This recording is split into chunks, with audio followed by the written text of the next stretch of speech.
It's Wednesday, October 9th, 2024. This is Rolling Thunder. I'm Ryan. I'm Chris.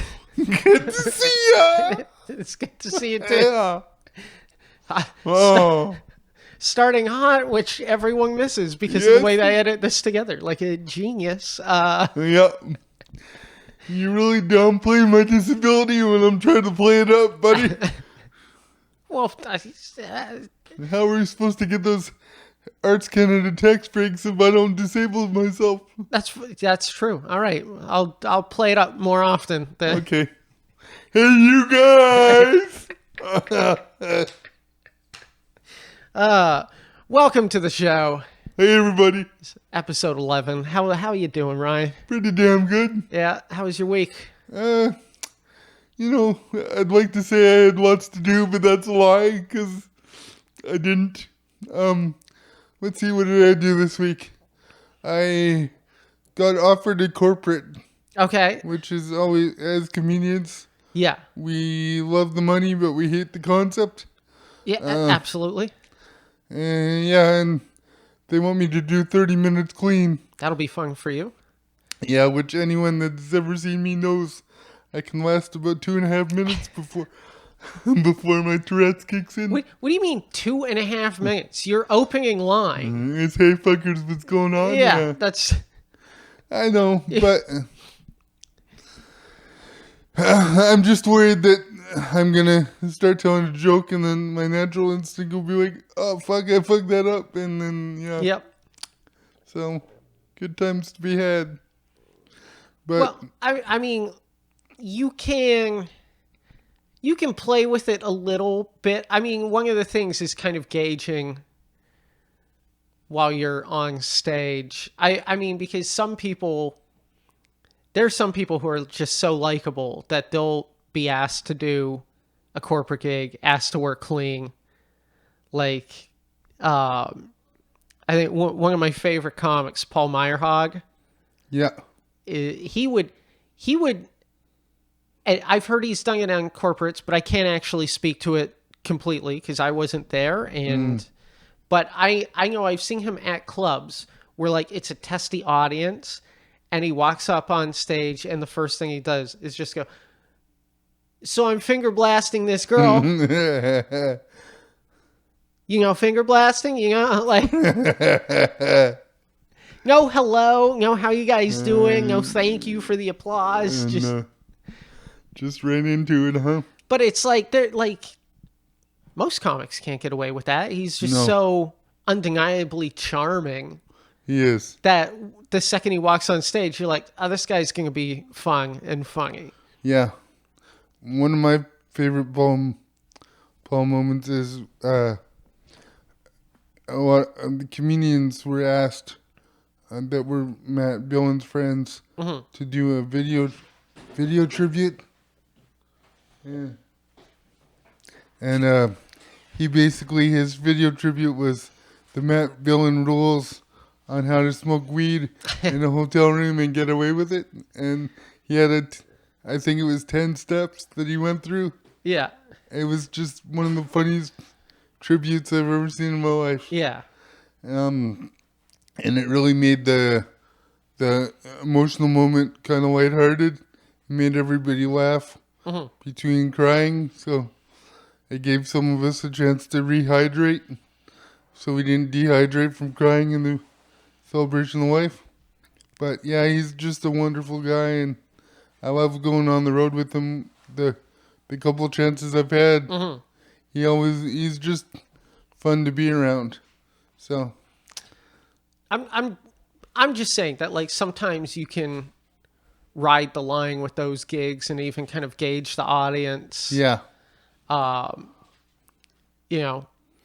And then one of the other things is like talking with the people who booked you. Like, hey, if the crowd's okay with it. yeah. Is because that's the thing is you don't want to be like, hey, how's the crowd for it? And they're like, yeah, go there. And then you get off stage and they're like, You shouldn't have done that. You shouldn't have done that. I know. I've done a couple corporates where they want you to, like, they're disappointed that I didn't go dirty, and I'm like, well, you told me I had to stay clean the whole time. Yeah. But what I don't like about corporates is when everybody looks at their boss or their boss's boss to see how they're reacting.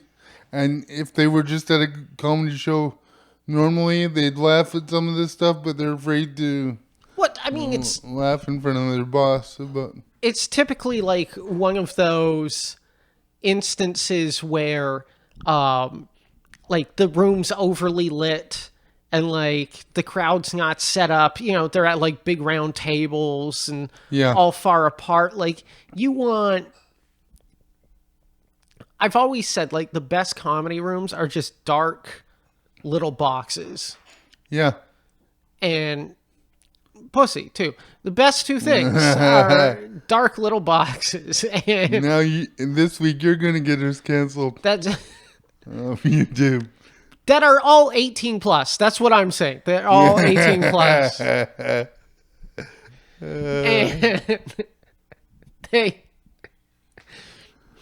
but like it's true. It's like you want people crammed in. So like when one person laughs and their shoulders start moving, it's moving the person beside them. It's moving their Yeah. shoulders, so they're laughing too.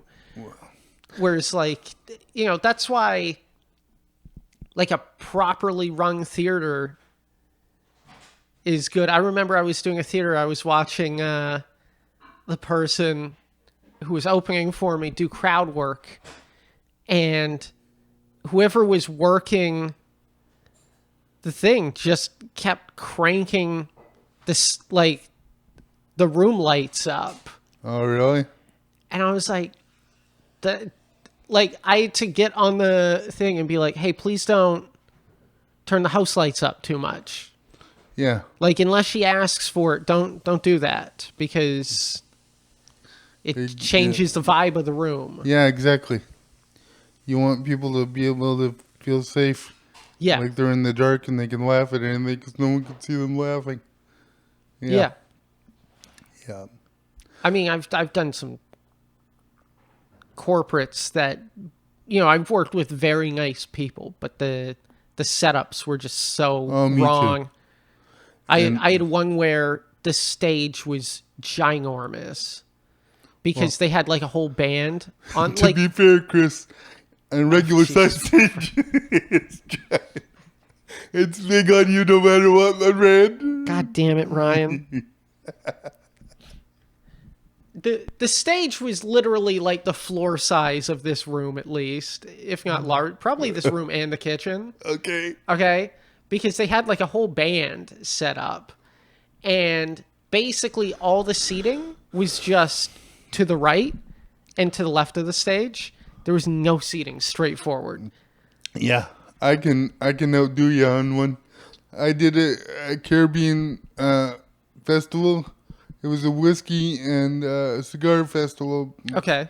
For Caribana, and it was at the old Vancouver train station, and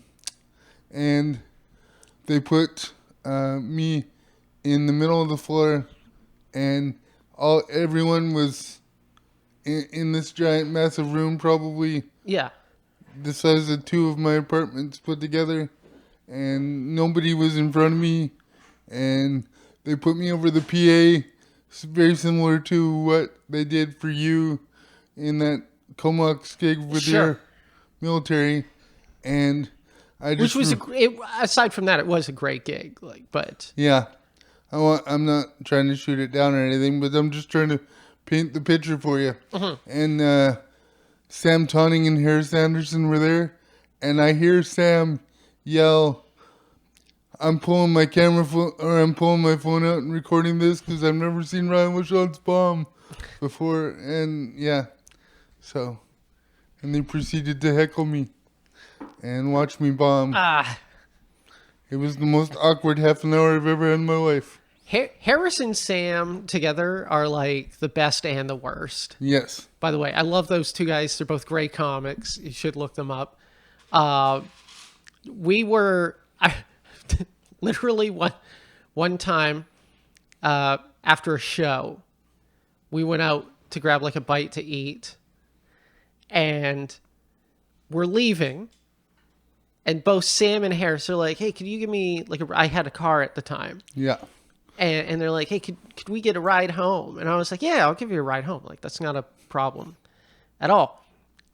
And at the time, Harris was staying in, like, the Kitsilano area of Vancouver. Okay.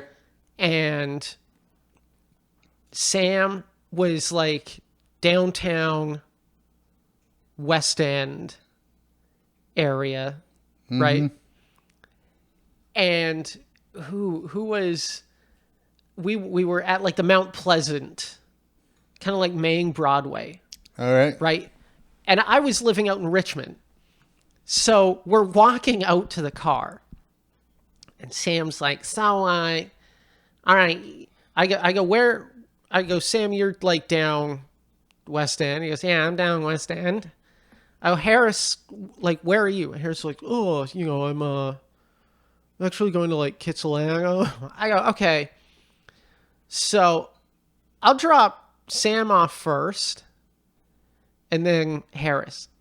And Sam goes, why would you do that? We're on Broadway. You just drop Harris off. And I go, well, I live in fucking Richmond.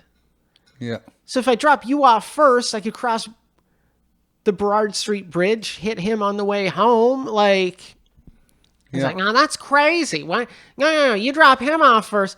And he just, dude, he went 0 to 60 furious.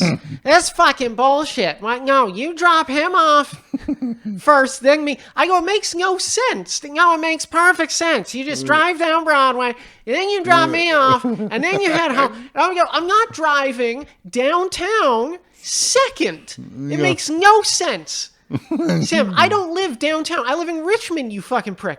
No, you fucking drop him. Fuck that. I'm taking a fucking cab. And as he says that, a cab's literally pulling up, and he puts up his hand. I go, Sam, I'll still give you a ride home, man. Like, he fucking just hops in the cab. Fuck that. Cab takes off, and Ryan's, Harris is fucking baffled. Like, he's just standing there like, I have never seen him this mad ever. And then he turns to me and goes, I can still get a ride home, right? I'm like, yes. I go, I don't understand how he just couldn't get the concept in that moment. Like, I'm going to admit to you something right now, Chris. Part of the reason I enjoy doing this podcast with you is watching you do impressions of our fellow comedians. Oh, because I do them all terribly. Yes, it's awesome. The only one anyone can do properly is me. Yeah. You just have to sound like a drunk robot or the guy from the Goonies, and you'll be all right. Okay, we can't keep doing the same jokes every fucking week. Yeah, we can. No, hey, we you can't. guys! God damn it. Trouble. Oh. I'm taking this podcast like I'm an open micer that's got 7 minutes. I'm just going to do the same 7 minutes.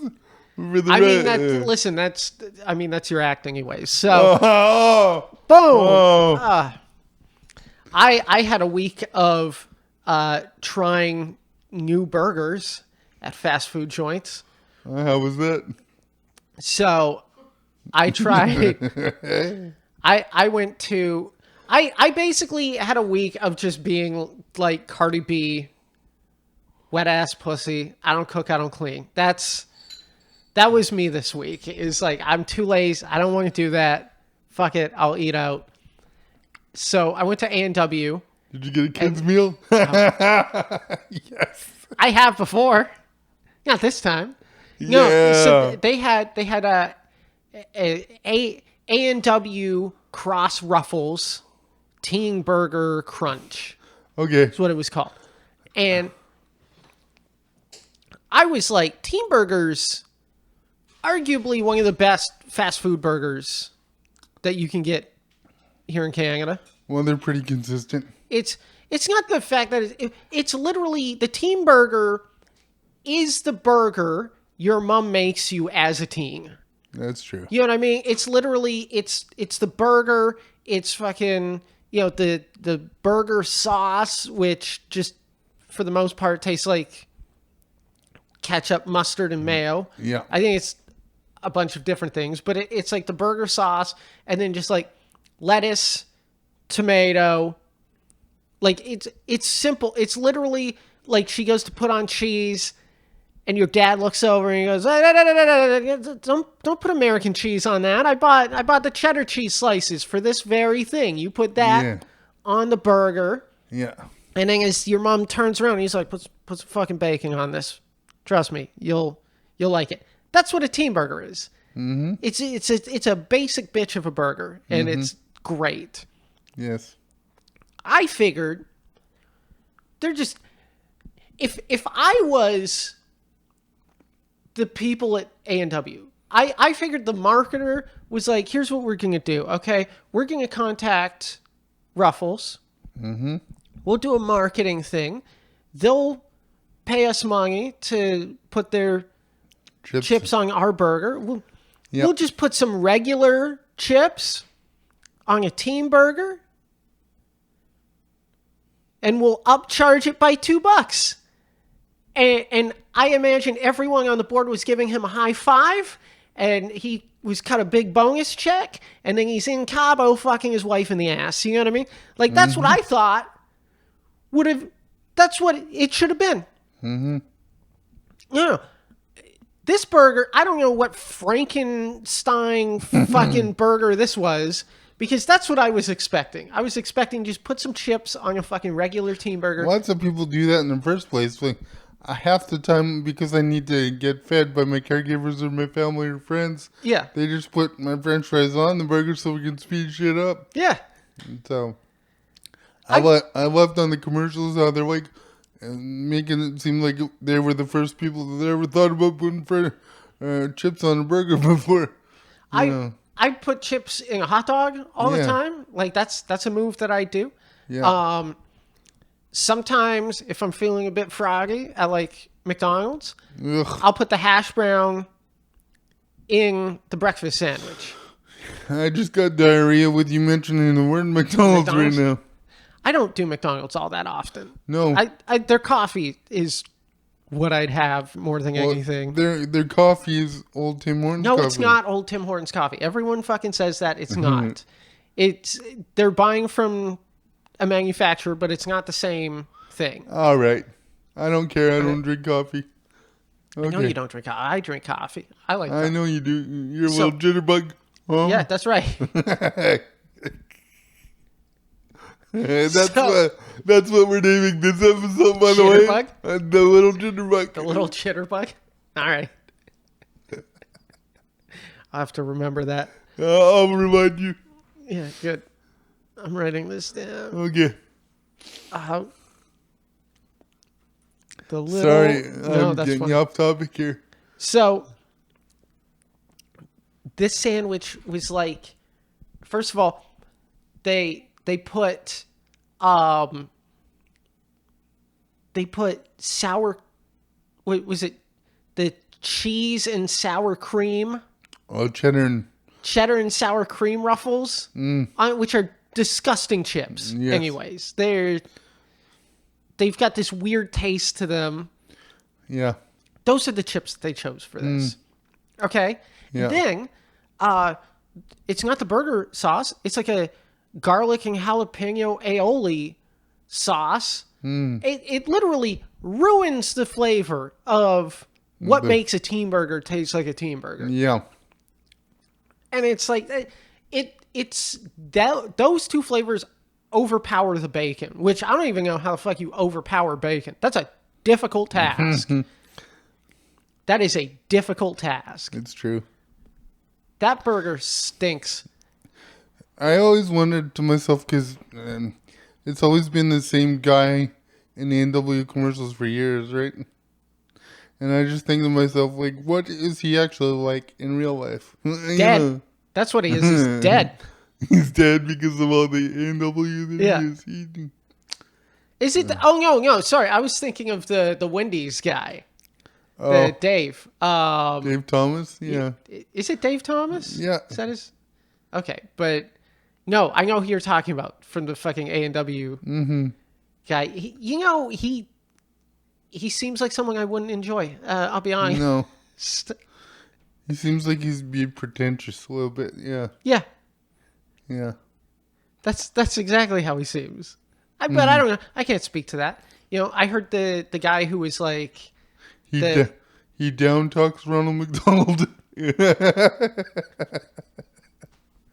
he He fucks Wendy. Yeah. the Dos Equis guy, Yeah. the most interesting man in the world, Yeah. is like one of the most boring fucking people you'd ever meet. Like, he's just got like that nice distinguished look. That's gonna be me in 20 years. That's that whole like never meet your heroes It's true. type thing. I know like your story about meeting Billy Connolly is like great, Yeah. but it's like that. I also have a story of meeting Rick Hansen, and he's a dick. Yeah, So I used to live like right around him, so you know how much of a dick he is. He's probably on the homeowners association. He's probably the president of the homeowners association. they didn't have a homeowners association where I lived, like because all of that stuff was built way before they started doing that and having Okay. like those are always like a pain in the ass. Yeah, my mom would check his wife in all the time, like when they were flying, and she'd always try and get free upgrades, and my mom would be like, I can't do that, and she's like, don't you know who I am? Don't you know who my husband is? And she'd be like, yes, and my son's even in a wheelchair, and you're still not getting the upgrade. So, yeah. So the other burger I tried, and back to Diarrhea City here, was the McDonald's Big Arch. Oh. Which they should call that a bit much. That's what they should call that. That was. Did you get the meat sweats? Did you? I didn't even finish the fucking thing. Oh, really? Yeah, I probably had like 3 bites left. I also like ate the fries first, and I was like, man, that was a mistake, because that burger. It's basically, God, I don't know what kind of cheese they put on it, but it's a lot better than those like American slices. Yeah. I fucking hate American cheese. There's nothing cheese about American cheese. No, it's disgusting. It's Yeah. gross. It's like eating plastic. Yeah, you might as well just eat the wrapper it comes in. Yeah. Yeah, pretty much. Yeah. And I'm sure people have. Didn't even realize. And just on the same vein, like, I never understood Cheese Whiz and the obsession that some people had with Cheese Whiz. That was the weirdest tasting thing ever. That was one of the thing, like, as a kid, I loved it. Did you? And then, like, my palate as an adult is so much different. Yeah. As a young kid, I loved Brussels sprouts. Okay. And then in my, like, teen years, I was like, I can't do these anymore. And then as an adult, I mean, I very rarely get them, but I fuck with Brussels sprouts. Yeah. I quite enjoy Brussels sprouts now. Me too. Especially if they're roasted in the oven. Oh, yeah. Or my grandma used to make her own cheese sauce. Yeah. With like actual cheese and shit. And she just dump a whole bunch of it over Brussels sprouts. And I like them that way too. And then me and my grandma would be the only ones that have, like, the family at Christmas or Thanksgiving that would eat them. So My grandma used to do like that cheese casserole okay. type with like broccoli and You're getting me hungry now, dude. what else did she do? She'd do like it was like a fucking cauliflower curry, but it tasted like a cheese sauce. It was Okay. I wish I had gotten that recipe before she passed, because God, I fucking love that. This burger, by the way, much better than We're talking about shitty burgers. Sorry. Yep, this burger. Let's not. I mean, listen, it's fast food. You know, it's not going to be a great burger, but it's like realistically, because 90% of the burgers that people make at home are fucking terrible. Yeah, unless You know what I mean? You get an uneven patty. It's not like. Unless you got my caregiver Emma making the patties for you. Shout out to Emma. She makes some pretty mean burgers. She does. I do a pretty decent smash burger. Okay, well, I like a good smash burger. when you move in here, we'll put you to the test. I've got some plans. I'll take some edibles and we'll figure shit out. Okay.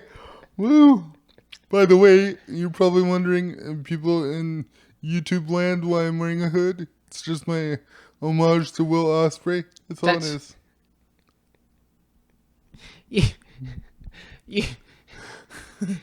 You look like a terrible Sith Lord. Yeah. You look like if Professor X and Darth Sidious had a kid. Yeah. That's what you look like.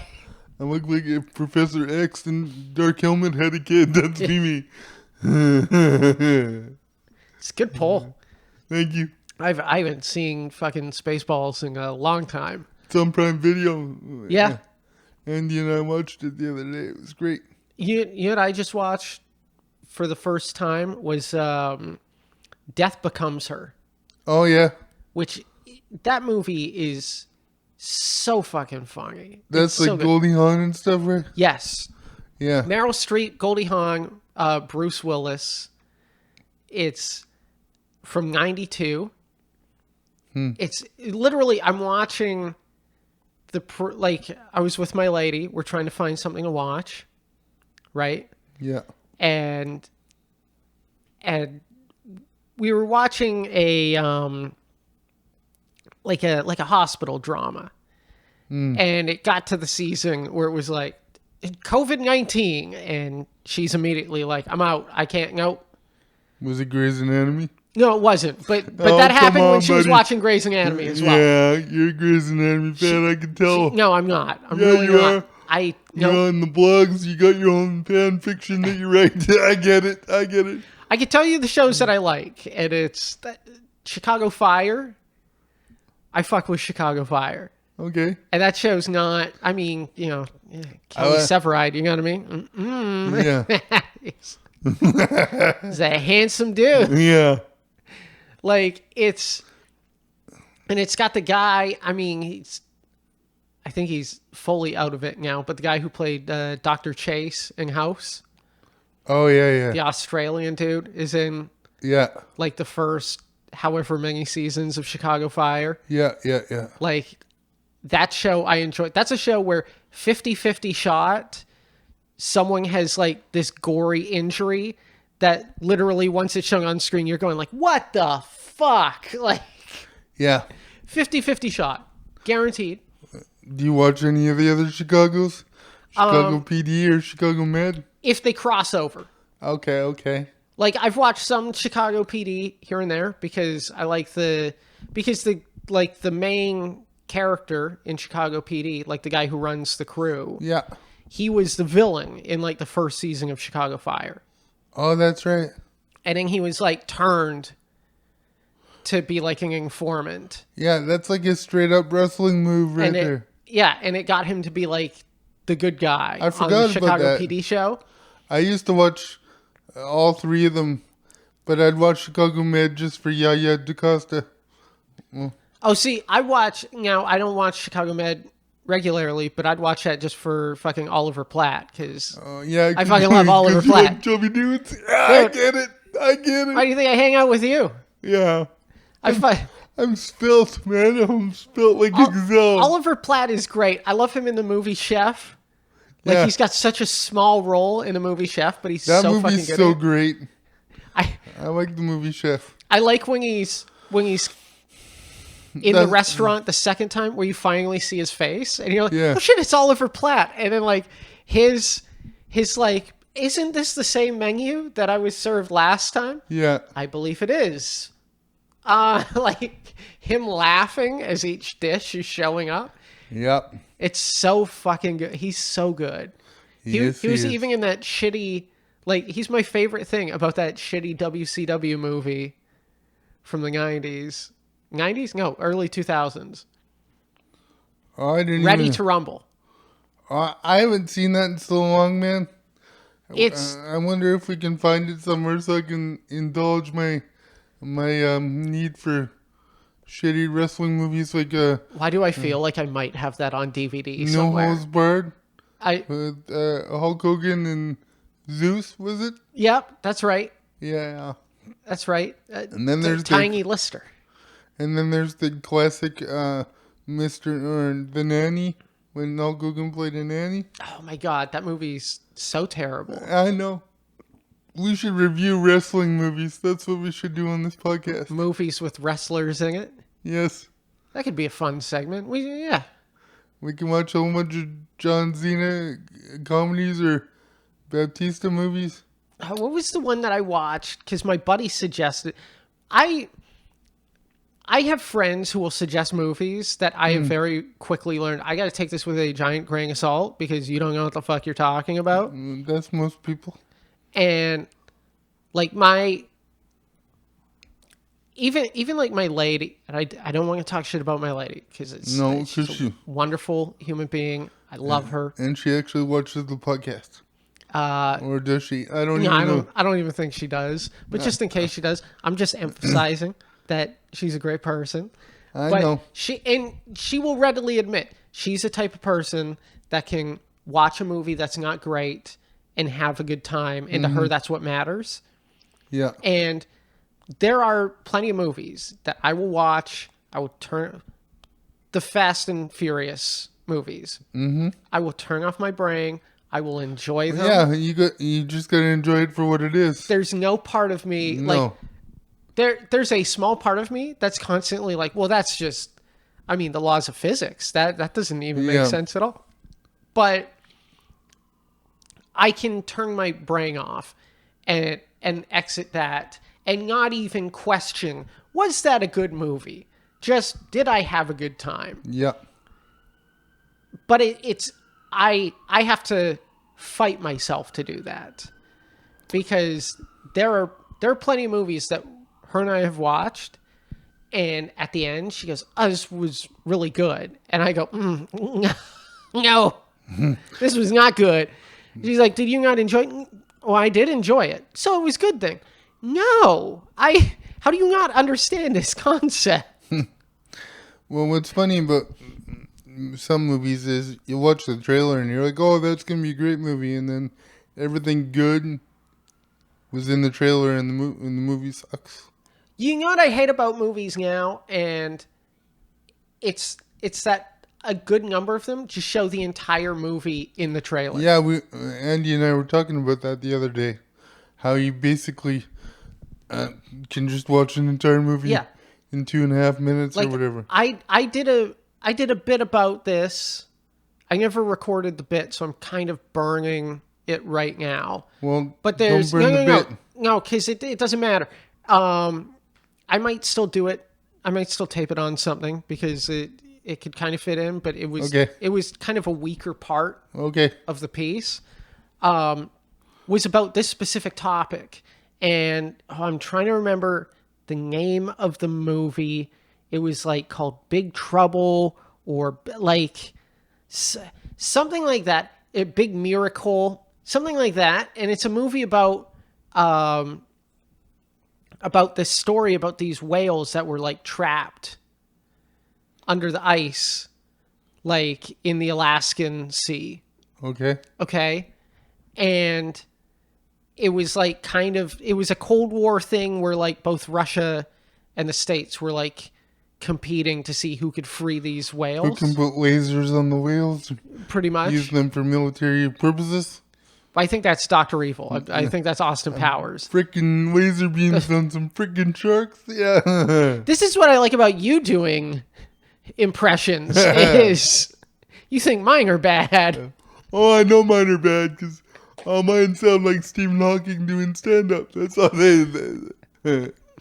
So the trailer starts out and it's like, I think Drew Barrymore, John Krasinski are like the two romantic leads. Okay.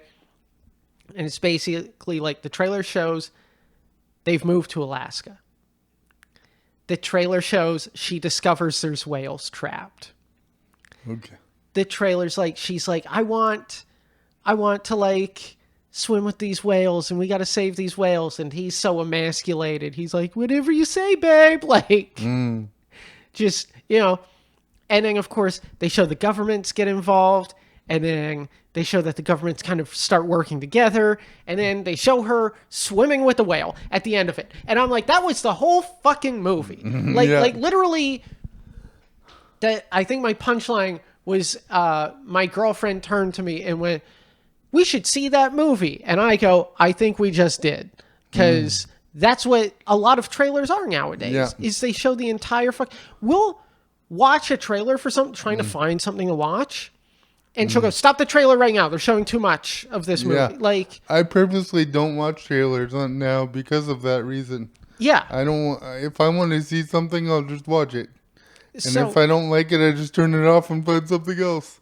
so we watched Death Becomes Her, and man, I literally the credits at the start are like rolling, and she's like, "Oh, I've seen this. Like, this will be She goes, "You've seen this?" I go, "I've never seen Death Becomes Her." She goes, "Oh, I think you'll enjoy it. So let's watch that."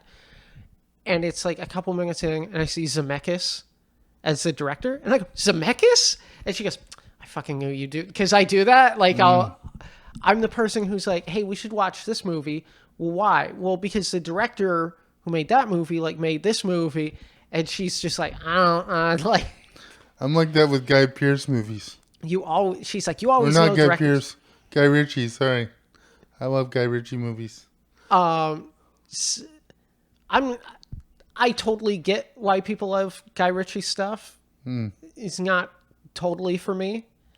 I did watch that series, The Gentleman, Yeah, like the series version that they did for Netflix. I thought that was okay. I haven't seen the series version of. I've only seen the movie. Yeah. So, the only Guy Ritchie one that I turned off right away was when he made that movie with Madonna when he was married to Madonna. No, thank you very much. So this movie, like, I see the name Zemeckis, and then it's like, as I'm watching it, it's very clear it's like early Zemeckis, because it's got, if you look at Zemeckis's like back catalog of movies, you'd be like, wait, that's Zemeckis? Like, Forrest Gump, Castaway, Flight, great movies. I haven't seen Flight yet. Is that the... That's the one with Denzel Washington? Okay, no. I was thinking the Sully movie. No, that's The pilot. Sully. I think it's just called Sully. Yeah, okay. And that one's got Tom Hanks in it Yeah. as well. No, Flight's the one with Denzel Washington. I don't know if I've seen it. It's good. Okay. But it's 100% like his stuff now is nothing like his early work. It's kind of like he matured into like a dramatic director, and he gets rid of, I don't want to call it hokey, because the way he does it just has this interesting style to it. The way he'll pan a camera to the side, Okay. and then show something in the background. He does it a lot in the Back to the Future movies. Yeah. And he does it a lot in Death Becomes Her. And it's fucking Meryl Streep, Goldie Hawn, Bruce Willis. And Bruce Willis is so incredibly fucking good at it. I'm going to have to rewatch it. He, like, comedically, they do some things where, like, they've got this, like, the movie starts where, like, Meryl Streep plays an actress, and Goldie Hawn's kind of like this nerdy lady, and they go to this play, and it's like a musical that everyone hates except Bruce Willis's character, and then they meet Meryl Streep's character afterwards, and Goldie Hawn's character is like, "Yeah, this is my fiance," and she's like, "I just wanted you to pass the test because she's stolen every one of my boyfriends." And then he's like, "I only have eyes for you." And then it like fades to black, and you hear like the dun dun dun dun dun dun dun, and the doors open, and he's walking out, just being married to Meryl Streep's character. Like, it was such a perfect fucking smash cut. But they have a lot of those like Zemeckis fucking camera turns, like pans over. Yeah. And then you see like the piece of information in the background. That's like, he does it so well. but it has that like this undeniable look and vibe to it. And then, man, does that movie go some fucking places. But Well, I look forward to rewatching it. I explained it where I said, like, I was telling my buddy, like, Bruce Willis is kind of doing, like, his best Jim Carrey.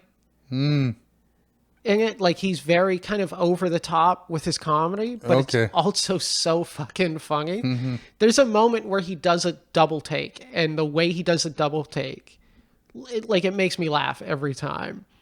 Oh, crazy. I'll check it out. Yeah. I had to, like, pause the movie because I was laughing so hard at it.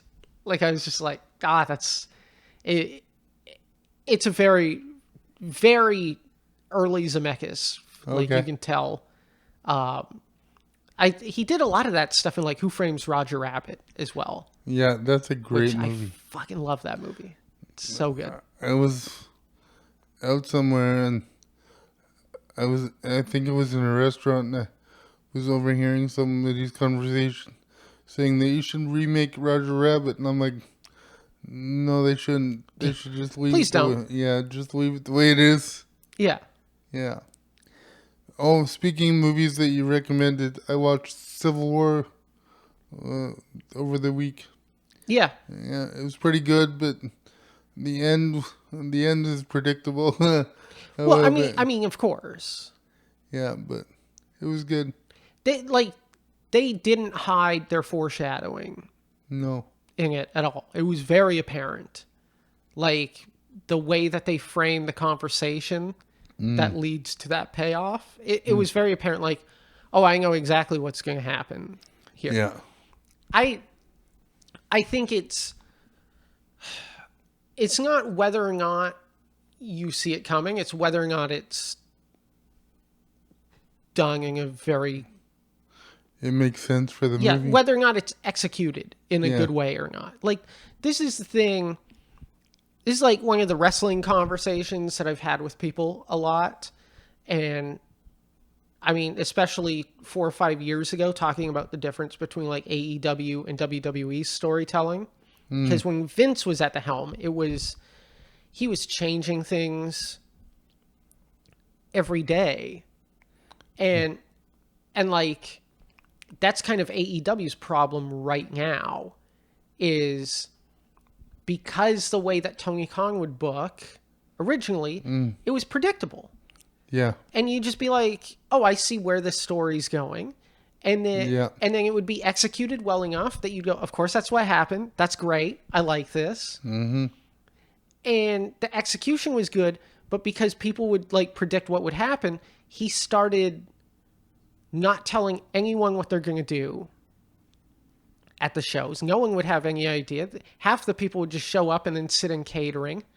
And it's like, this is what their biggest problem is right now as a company, which is kind of a bummer because I wish he'd just go like, okay, my storytelling's predictable, but as long as I can execute it in a good way, as long people as are going to love it. It's still entertaining, yeah. And like, that's kind of what Paul Levesque is doing well. Is he's booking the same way Tony Khan was booking, which, I mean, that's what Paul was doing during the early days of NXT as well. Yeah. It was a very predictable show, but it was executed well. Yeah. Yeah. So that's how I feel with Civil War. And I tried to get my lady to watch it, but I knew like she was in no mood to watch that with what we were watching. So when she suggested that Zemeckis film, Death Becomes Her, that movie's a lot of fun. Mm-hmm. Yeah. Well, that's why everybody loves Back to the Future movies and everything too, because they're just enjoyable. You know what you get, but it's done really well. I find Back to the Future is not. I find the comedy doesn't hold up as well. I think the other thing that he did with Death Becomes Her, especially the way that they use the score in it, it reminds me a lot of like movies from like the 60s, like the 50s and 60s, where like, you know, some some intriguing thing would happen in the way that they'd use the music To make it to impactful. go along with it. I mean, Yeah. I don't think it makes it more impactful, but it was very much, it almost felt like he was trying to make a movie from like 20 or 30 years prior at the Okay. time. Yeah. But yeah, I watched that. That was a lot of fun. And then, I'm starting a new job this week. Yeah. So, Congratulations. it's been nice having the time off in between jobs, but rent's got to be paid. So, Yep. It does. so yeah, that's what's going on with me. Is there anything you want to talk about before we wrap this up? No, not really. I figure we should just plug our upcoming shows. Yeah. and- Let's do that. So, Okay. Our first one's on October 12th, Yeah. which is next Saturday. Yeah, that'll be this Saturday, actually. Oh, yes. Right? This Saturday. The future. I mean, even at the time we're recording that. Yeah, It's true enough. this Saturday coming up. Yeah. In Langley at Five Five Roads Roads. Brewing That's right. Brewery. We'll be co-headlining that. I got thrown onto that show last minute. And you were Gavin Clarkson. That's right. So you need to grow about a foot. And I need to grow way more than a foot. But he's like 6'4", 6'5", that guy. I need to grow like a foot and a half. yeah. Don't worry, we'll get you on some stilts. Hey, I can grow a half a foot, but that's in different ways. Oh. So Speaking of getting us kicked off YouTube. it's just jokes, people. I mean, it's true, but it's just a joke. Because I'm the little jitterbug. Jitterbug. And then we have a show at the Galaxy Public House in White Rock on Thursday. And then we're at The 17th. Yes. I do have a show on the 13th Oh in yes. White Rock, but that's already sold out. So Yeah. But 17th at Galaxy Public House. Yes. We'll both be on that. And then we're both doing Rolling Thunder at the Yuck Yucks. Which I'm totally excited for. Go to yuckyucks.com/Surrey. And buy your tickets while you can, because they're going to go like hotcakes. I hope so. I Me mean, too. we're going to put on a great show for people. And Yes. our stage show is much better than our podcast. So Yes, it is. Because we're still right. getting used to podcasting. that's right. Well, we'll wrap this up. Ryan, I think that's it All right. for this week. Sounds good. All right. Thank you for listening. Also, we're still waiting on emails. I mean, we have very, very tiny listenership right now, so it's fine as we build this thing. But if you have an email, want us to read it, send it to rollingthunderpod@gmail.com. Until next time, I'm Chris. I'm Ryan. Have a good one. Bye.